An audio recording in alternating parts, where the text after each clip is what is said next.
Hi welcome back to my channel. ఈరోజు కథ ప్రేమ ఇష్క్ కాదల్ 13వ భాగాన్ని వినేద్దాం.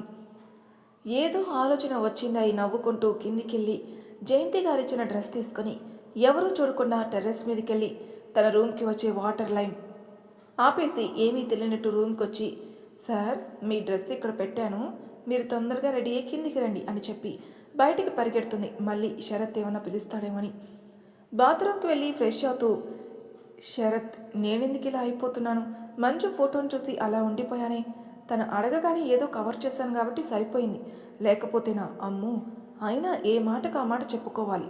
ఆ ఫోటో చూసి ఒక్క నిమిషం చూపు తిప్పుకోలేకపోయాను. అంత బాగుంది ఎల్లో అండ్ రెడ్ కాంబినేషన్లో లంగామణి వేసుకుని చక్కగా లూజుగా అల్లిన జడ, ఆ జడలో పెట్టిన పూలు, కనీ కనపడకుండా ఉన్న నడుముకి పెట్టిన వడ్డాను, మెడలో ఒక హారం, చెవులకి బుట్టలు, వాటితో పాటు పెట్టిన చెంపసరాలు. అబ్బా, 16 తెలుగు అమ్మాయిలాగా ఉంది అని అనుకుంటూ ఉన్నాడు. మంచు బట్టలు రూమ్లో పెట్టొచ్చి హాల్లో కూర్చొని అందరితో మాట్లాడుతూ ఒక చెవి శరత్ పిలిచే పిలుపు కోసం వెయిట్ చేస్తుంది. ఇంతలో గంగా వచ్చి, అమ్మాయి గారు, నేను కావాలని పోయలేదు, అసలు అలా ఎలా పడిపోయిందో గ్లాస్ అర్థం కావట్లేదు. ఫస్ట్ టైం అబ్బాయి గారి ఇంటికి వస్తే నా వలన ఇలా జరిగింది. అబ్బాయి గారు ఏమనుకున్నారో, కోపం వచ్చిందేమో, నన్ను క్షమించండి అని మంజు మాట్లాడడానికి అవకాశం ఇవ్వకుండా మాట్లాడుతూనే ఉంది. గంగా అని గట్టిగా పిలిచి, నువ్వేమీ వర్రీ అవ్వద్దు, సార్కి కోపం ఏమీ లేదు, నువ్వు కావాలని ఏమీ చేయలేదు కదా, వదిలే, వెళ్ళి సార్ కోసం మంచి ఫ్రెష్ జ్యూస్ చేయి, అర్థమైందా? అలాగే అమ్మాయి గారు అని కిచెన్లోకి వెళ్ళిపోయింది. ఇదేమిటి వదిన, అన్నయ్య ఫ్రెష్ అవడానికి వెళ్ళి చాలాసేపు అయింది, ఇంకా రాలేదేమిటి వదిన అంది అనిత. అవును చంటి, ఒకసారి వెళ్ళి చూసిరా, ఏమన్నా కావాలేమో అంటుంది జయంతి. అలాగే అమ్మ, వెళ్తాను, గంగా జ్యూస్ చేస్తుంది కదా, అది తీసుకుని వెళ్తాను అని చెప్పి కిచెన్లోకి వెళ్ళి గంగా రెడీ చేసిన జ్యూస్లో కొంచెం గరం మసాలా కలిపి, అంటే కారం ఎప్పుడు రొటీనే కదా అని గరం మసాలా, జ్యూస్ గ్లాస్ తీసుకుని పైకి తన రూమ్లోకి వెళ్ళి గ్లాస్ బెడ్ సైడ్ టేబుల్ మీద పెట్టేసి చక్కగా బెడ్ మీద కూర్చుని కాలు జాపుకుని ఒడిలో దిండు పెట్టుకుని ఫోన్లో సాంగ్స్ వింటూ ఉంది. ఒకసారి మనం శరత్ దగ్గరికి వెళ్దాం రండి, అసలు ఏం చేస్తున్నాడో బాత్రూంలో. ట్యాప్లో నుండి వాటర్ రావడం లేదు, వంటికి మొహానికి సోప్ ఉండి ఏం చేయాలో అర్థం అవట్లేదు. మంజుని పిలుద్దామన్నా నేను బాత్రూంలో ఉన్నాను, ఇప్పుడు ఎలా అని ఆలోచించగా ఇందాక బాత్రూంలో పేపర్ రోల్ చూసి గుర్తుకొచ్చిందే తడువుగా చేతితో తడుముకుంటూ పేపర్ రోలు వెతికే పనిలో పడ్డాడు. అలుపెరగని పట్టు వదలని విక్రమార్కుల్లా కాళ్ళకి చేతులకి ఎన్ని అడ్డంకులు వచ్చినా వాటిని అధిగమించి మొత్తానికి కింద మీద పడి పేపర్ రోల్ని చేతికి దొరకపుచ్చుకొని మొహానికున్న సోప్ తుడుచుకొని కళ్ళు తెరిచాడు. ఎంత తుడుచుకున్నా మొహానికి రాసిన సోప్ కళ్ళలోకి వెళ్ళి కళ్ళు తెరవగానే అబ్బా అన్నాడు మంటకి. రూమ్లోకి వచ్చిన మంజుని పిలుద్దామని అనుకుంటూ బాత్రూమ్ డోర్ ఓపెన్ చేయబోతే నేను రాను అని మొరాయిస్తుంది. ఎందుకని డోర్ రావట్లేదని ఆలోచించిన శరత్కి బల్బెలిగి ఇది మంచు పని అనుకుని పాపం బయటికి రాలేక లోపల ఉండలేక అవస్థపడుతూ ఉండగా బాత్రూమ్ డోర్ కొట్టిన శబ్దం వినపడి ఎవరు అని అడిగాడు. ఏమిటి సార్, నా రూమ్లో బాత్రూమ్ అంత బాగా నచ్చిందా? మీరు ఫ్రెష్ అవ్వడానికి వెళ్ళి అరగంట అవుతుంది, ఇంకా ఎంతసేపు ఉంటారు బాత్రూంలో, తొందరగా రండి బయటికి అని అంది వచ్చే నవ్వుని ఆపుకుంటూ. మంజు ముందు డోర్ ఓపెన్ చేయి, నీకు బాగా ఆటలుగా ఉంది, బాత్రూంలో వాటర్ కూడా రావటం లేదు, సోప్ కూడా కళ్ళలో పడింది. అవునా, అయ్యో ఇప్పుడు ఎలా? అయితే నేను ఒకటి చెప్తాను, మీరు అది చేయండి, నేను వాటర్ ఇంకా డోర్ ఓపెన్ చేస్తాను, నీ టైమే ఆడుకుంటున్నావు, నాకు వస్తుంది టైం, అప్పుడు చెప్తాను అన్నాడు. ఆహా, మీకు టైం వచ్చినప్పుడు అప్పుడు చూద్దాంలే, కానీ ముందు నేను చెప్పిన పని చేస్తేనే బయటకు వస్తారు. ఏం చేయాలి? ఏమీ లేదు, మీ స్వీట్ వాయిస్తో నాకు ఒక సారీ చెప్పండి. నేను మీకు సారీ చెప్పాలా? ఎందుకు? మీరు నిన్న చేసిన దానికి నోవే, నేను చెప్పను. అయితే నేను తీను, అసలే నేను కూడా రూమ్లోకి వచ్చి 15 నిమిషాలు అవుతుంది, ఇంకా కొంతసేపు మన ఇద్దరం ఇక్కడే ఉంటే బయట వాళ్ళు చాలా రకాలుగా ఊహించుకుంటారు, నాకైతే ఓకే. మరి మీ సంగతి ఏంటి? అసలే కింద మీ చెల్లి తమ్ముడు ఇంకా మీ స్టూడెంట్ ఉన్నారు, నేనైతే సిగ్గుపడుతూ బయటికి వెళ్తాను, తర్వాత మీ ఇష్టం. ఇప్పుడు సారీ చెప్తారా లేక నన్ను సిగ్గుపడుతూ వెళ్ళమంటారా? Choice is yours. అమ్మో మంజు, నీకు తక్కువ దానివి కాదు, నువ్వు టైం చూసి భలే ఆడుకుంటున్నావుగా. సరే చెప్తానులే, కానీ నాది ఒక డౌట్, అది చెప్పు. ఇందాక జ్యూస్ నువ్వే పోసావు కదూ? అయ్యో రామ రామ, నేనెందుకు పోస్తానండి, అసలే పతియే ప్రత్యక్ష దైవం అని భావించే భారతదేశంలో పుట్టిన ఆడపిల్లని నేను ఇలా మిమ్మల్ని చూస్తూ అభిషేకిస్తానా అండి? మీరు అలా ఎలా అనుకున్నారు అసలు? అసలు ఆ టైంలో నేను లేను కదా అండి. అక్కడ నాన్నతో బయట నుండి వచ్చేసరికి మీరు చూస్తూ అభిషేకించబడి ఉన్నారు. అమ్మ తల్లి, నీకో దండం, ప్లీజ్ సారీ. డోర్ తీసి వాటర్ ఇచ్చి మార్గం చూడు. నాకు సరిగ్గా వినపడలేదు, ఒకసారి గట్టిగా చెప్పండి సార్. మంజుష, శరత్చంద్ర గారు మీకు సారీ చెప్తున్నాను. నా యందు దయించి డోర్ ఓపెన్ చేసి కొంచెం వాటర్ ఇచ్చే మార్గం చూడండి మేడం. ఓకే, మీకు 5 నిమిషాల్లో వాటర్ వస్తాయి. తొందరగా ఫ్రెష్ అయ్యి వచ్చి ఇక్కడ గంగా జ్యూస్ పెట్టింది తాగండి అని బయటకెళ్ళి ఎవరు చూడకుండా టెర్రస్ మీదకి వెళ్ళి వాల్ ఓపెన్ చేసి కిందికొచ్చింది. చంటి, శరత్ ఎక్కడా అంది జయంతి. ఏమో అమ్మా, నేను టెర్రస్ పైన ఉన్న మొక్కలు చూస్తాను వెళ్ళాను. ఇందాక జ్యూస్ ఇద్దామని వెళితే ఇంకా బాత్రూంలోనే ఉన్నారు, అందుకే నేను పైకి వెళ్ళొచ్చాను. అనిత, రండి మీకు ఇల్లు చూపిస్తాను అని పైకి తీసుకుని వెళ్ళి అన్ని రూమ్స్ చూపిస్తూ తన రూమ్కి తీసుకొచ్చి డోర్ ఓపెన్ చేసింది. అనిత, సూర్య కూడా రూమ్లోకి వచ్చి శరత్ లాగా అలా ఉండిపోయారు. మంజు ఫోటో చూస్తూ, ఏమిటి అనిత అలా చూస్తున్నారు? ఏమీ లేదు వదిన, నీ ఫోటో చాలా బాగుంది. అసలు ఆ ఫోటో వల్లనే రూమ్కి అందం వచ్చింది అని రూమ్లోకి వచ్చి అలా ఉండిపోయింది. రూమ్లో ఒక పక్క బుక్ సెల్ఫ్ ఉంది, మధ్యలో మంచం, మంచానికి వెనుక వైపు మంజుది ఇందాక చెప్పిన ఫోటో. రూమ్కి ఒక సైడు మంజువి. పుట్టిన దగ్గర నుండి ఇప్పటి వరకు స్పెషల్ అకేషన్ ఫొటోస్ అన్నీ పిక్ చేసి ఉన్నాయి. రూమ్కి ఒకవైపు బాల్కనీ, బాల్కనీ సైడ్ రూమ్కి వాల్ కాకుండా గ్లాస్తో బిగించి ఉంది. బాల్కనీలోకి వెళితే ఎక్కువ ప్లేస్తో టెర్రస్, మధ్యలో ఉయ్యల, బాల్కనీ గోడకి వరుసగా రకరకాల పూల మొక్కలు, క్రాటన్ మొక్కలు, రూఫ్ నుండి పైకి పాకుతూ సన్నజాజి, విరజాజి, మల్లె మొక్కలు. సాయంత్రం 6 అవుతుందేమో, అక్కడ సన్నజాజి పూలు విచ్చుకుంటూ మంచి సువాసన వెదజల్లుతూ ఉంది ఆ ప్లేస్ అంతా. వదిన, నిజంగా చాలా బాగుంది, నాకైతే బాగా నచ్చింది ఈ ప్లేస్. అన్నీ ఊయల్లో కూర్చుని ఊగుతూ సంతోషంగా చెప్తుంది. ఇంతలో డ్రెస్సింగ్ రూమ్ నుండి డ్రెస్అప్ అయి రూమ్లోకి వచ్చి బాల్కనీలో మాటలు వినపడితే అక్కడికి వచ్చాడు శరత్. శరత్ని చూసిన అనిత, అన్నయ్య నీకు ఈ డ్రెస్ చాలా బాగా సెట్ అయింది అంది. అనిత మాటకి అందరూ శరత్ వైపే చూశారు. నిజంగానే చాలా బాగున్నాడు. Full white full hands shirt, blue jeans వేసుకుని చూపురుల్ని పక్కకి తిప్పుకోలేను అన్నట్టున్నాడు ఆ డ్రెస్లో శరత్. అవునన్నయ్య, నిజంగా అనిత చెప్పినట్టే ఉన్నావు. ఇంతకీ అన్నయ్యకి ఈ డ్రెస్ ఎక్కడిది? అదే మనం వస్తున్నామని ఆఫ్టర్నూన్ షాపింగ్కి వెళ్ళారు, అక్కడ తీసుకున్నారు. అవునా అని అనిత అక్కడ టేబుల్ మీద ఇందాక గంగా జ్యూస్ పెట్టింది, వెళ్ళి తీసుకుని వచ్చి మీ అన్నయ్యకి ఇవ్వు అని అంది మంజు. అనిత వెళ్ళి జ్యూస్ గ్లాస్ తెచ్చి శరత్కి ఇచ్చి ఉయ్యల్లో కూర్చుని సుమతి, సూర్యతో మాట్లాడుతోంది. మంజు మెల్లగా శరత్ దగ్గరికి వెళ్ళి, సార్ ఎలా ఉంది నా రూమ్, మీరు చెప్పనే లేదు?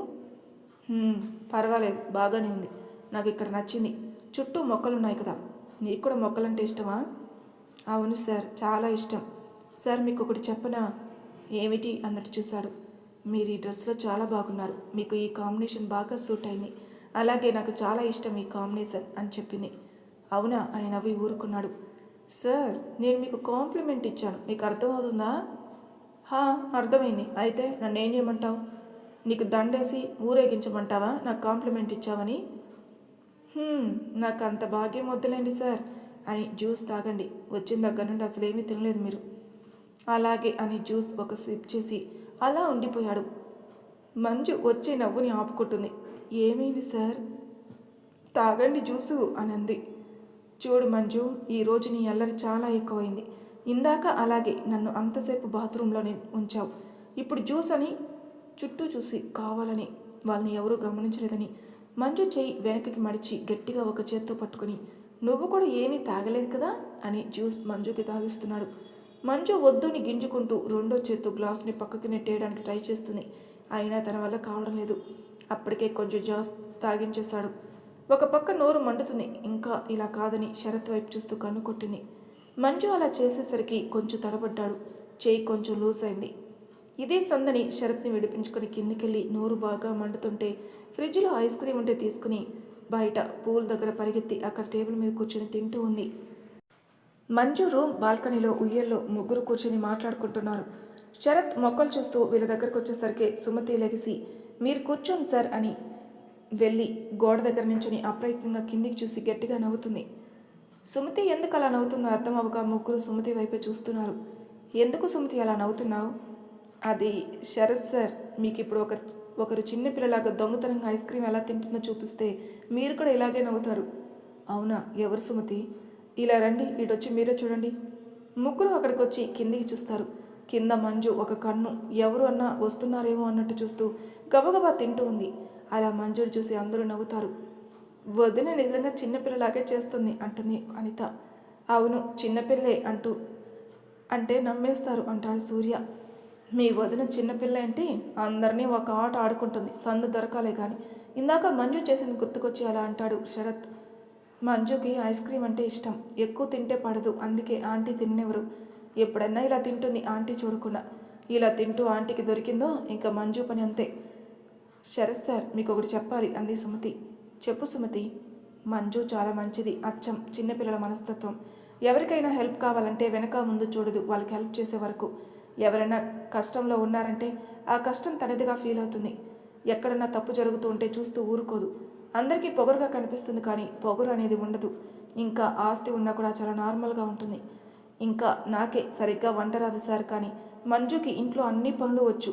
కానీ తనకి కోపం చాలా ఎక్కువ. కోపం వస్తే ఆ కోపంలో ఏం చేస్తుందో కూడా ఆలోచించదు. ఆ కోపం వల్ల తన జీవితంలో అనుకోని సంఘటన కూడా జరిగాయి. ఆ కోపమే కనుక లేకపోయి ఉంటే ఇంకా ఎంత బాగుండేదో. మీకు ఇంకో విషయం చెప్పాలి. ఏమిటి అంటాడు శరత్. మా ఫ్యామిలీ ఈరోజు ఇలా ఉన్నామంటే దానికి మంజునే కారణం. అంటే అంటారు ముగ్గురు. మా అమ్మ వాళ్ళది ప్రేమ వివాహం సార్. ఇరు కుటుంబాలకి ఇష్టం లేదు మా అమ్మ వాళ్ళ పెళ్ళి. అందుకే ఇప్పటికీ వాళ్ళు ఎవరో కూడా నాకు తెలియదు. నాకు స్కూల్లో మంజు పరిచయం అయింది సార్. ఆ పరిచయం మంచి స్నేహంగా మారింది. ఎలా అంటే ఇద్దరం సొంత అక్క చెల్లెలాగే ఉండేలాగా. ఒకసారి మా నాన్నగారికి యాక్సిడెంట్ అయ్యి హాస్పిటల్లో ఉన్నారు. నేను మా అమ్మ తప్ప ఎవరూ లేరు. మా నాన్నతో అమ్మ హాస్పిటల్లో ఉంటే నేను ఒక్కదాన్ని ఇంట్లో ఉండేదాన్ని. 2 రోజులు నేను స్కూల్కి వెళ్ళలేదని మా ఇల్లు వెతుక్కుంటూ వచ్చింది.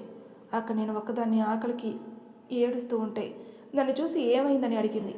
నేను నాన్న హాస్పిటల్లో ఉన్నారు, అమ్మ కూడా హాస్పిటల్లో ఉంది, నాకు ఒక్కదానికే భయం వేసిందని చెప్తే చీకటి పడిన అమ్మ వచ్చే వరకు నాతోనే ఉంది. ఇక్కడ ఆంటీ వాళ్ళు మంజు ఎక్కడికి వెళ్ళిందో తెలియక కంగారు పడుతున్నారు. మా అమ్మ వచ్చిన తర్వాత ఎవరు అంటే నేను సుమతి ఫ్రెండ్ని, స్కూల్కి రావట్లేదని వచ్చాను, ఒకటే ఉందని నేను కూడా ఉన్నానని చెప్పింది. అమ్మ మా ఇద్దరిని తీసుకుని మంజు వాళ్ళ ఇంటికి వచ్చింది. అక్కడ ఆంటీ వాళ్ళు చాలా కంగారుగా ఉన్నారు. మేము వచ్చేసరికి మంజుని చూసైతే ఆంటీ బాగా ఏడ్చేశారు. ఎక్కడికి వెళ్ళావు చెప్పకుండా అని. అప్పుడు నన్ను చూపించి జరిగింది చెప్పి అంకుల్ని, నాన్న సుమతి వాళ్ళకి ఎవరు లేరు, అంకుల్ హాస్పిటల్లో ఉన్నారట, మీరు హెల్ప్ చేయండి ఆంటీకి, అలాగే సుమతి ఇక్కడే ఉంటుంది అని అంకుల్ బయలుదేరి వెళ్ళే వరకు ఊరుకోలేదు. ఇంకా ఏమీ చేయలేక మంజుని నన్ను పనమ్మాయికి అప్పచెప్పి ఇద్దరు అమ్మతో హాస్పిటల్కి వెళ్ళారు. అక్కడికి వెళ్ళిన తర్వాత అక్కడ పరిస్థితి చూస్తే అక్కడ ఎవరు నాన్నని పట్టించుకున్న డాక్టర్స్ లేరు. ఇంకా నాన్న గనక అలాగే 2 రోజులు ఉండుంటే మాకు దక్కేవారే కాదు. అంకుల్ అక్కడ చూసి డాక్టర్స్ మీద కేకలు వేసి నాన్నని వేరే హాస్పిటల్కి షిఫ్ట్ చేసి దగ్గరగా ఉండి మరీ వైద్యం చేయించారు. నాన్న హాస్పిటల్లో ఉన్న అన్ని రోజులు నన్ను కూడా ఇక్కడే ఉంచుకొని మంజుతో సమానంగా నన్ను చూశారు. అమ్మకి నాన్నకి ఇక్కడ నుండే అన్నీ వెళ్ళేవి. నాన్న డిశ్చార్జ్ అయిన తర్వాత కూడా ఇక్కడికే తీసుకొచ్చారు. మేము ఇంటికి వెళ్తామన్నా కూడా మమ్మల్ని వెళ్ళనీయకుండా నాన్నకి తగ్గే వరకు ఇక్కడే ఉంచుకున్నారు. ఆ యాక్సిడెంట్ వలన నాన్న ఉద్యోగం పోతే అంకులే కొంత డబ్బు ఇచ్చి బిజినెస్ చేసుకోమన్నారు. ఆ డబ్బుతో నాన్న ఒక స్టోర్ పెట్టారు. దానిలో నిలదొక్కున్న డబ్బు తిరిగి ఇవ్వబోతుంటే వాటిని అస్సలు తీసుకోలేదు. నాకు ఇప్పటికీ అనిపిస్తుంది మంజు గనక ఆ రోజు నా కోసం రాకపోతే మా నాన్న ఉండేవాడే కాదు. ఈరోజు మేము ఇలా సంతోషంగా ఉండేవాళ్ళమే కాదు. ఇదే కాకుండా అంకుల్ మంజు పేరున రాసిన 40% షేర్స్లో మంజు నా పేరు 20% షేర్స్ రాసినప్పుడు మాకు తెలీదు. నా బర్త్డేకి ఆంటీ అంకుల్ మంజు వచ్చి బర్త్డే గిఫ్ట్ ఇచ్చి వెళ్ళారు. ఏమిటా అని చూస్తే అవి నా పేరున రాసిన పేపర్స్. ఎంత వద్దు అన్నా వినలేదు. చివరికి ఒకటే మాట అన్నది, నిన్ను నా చెల్లి అనుకొని రాశాను, నీకు నాకు ఏ సంబంధం లేకపోతే వాటిని తీసుకోకు, ఇక నుండి నువ్వెవరు నేనెవరు అని అంది. నాకు ఈ లోకంలో మంజు తర్వాతే మా అమ్మ నాన్న అయినా తన్ని వదులుకోలేక వాటిని తీసుకున్నాను.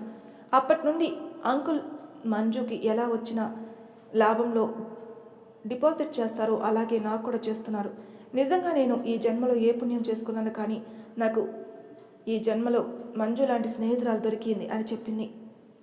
సుమతి చెప్పింది విని ముగ్గురు అలా ఉండిపోయారు. వాళ్ళకి ఏం మాట్లాడాలో తెలియలేదు. మళ్ళీ సుమతియే, సార్ తను ఎప్పుడైనా కోపంలో ఏమన్నా అంటే ప్లీజ్ సార్ మీరు సీరియస్గా తీసుకోమాకండి. తన గురించి తప్ప అందరి గురించి ఆలోచిస్తుంది. మీరు తను అర్థం చేసుకుంటారని అనుకుంటున్నాను.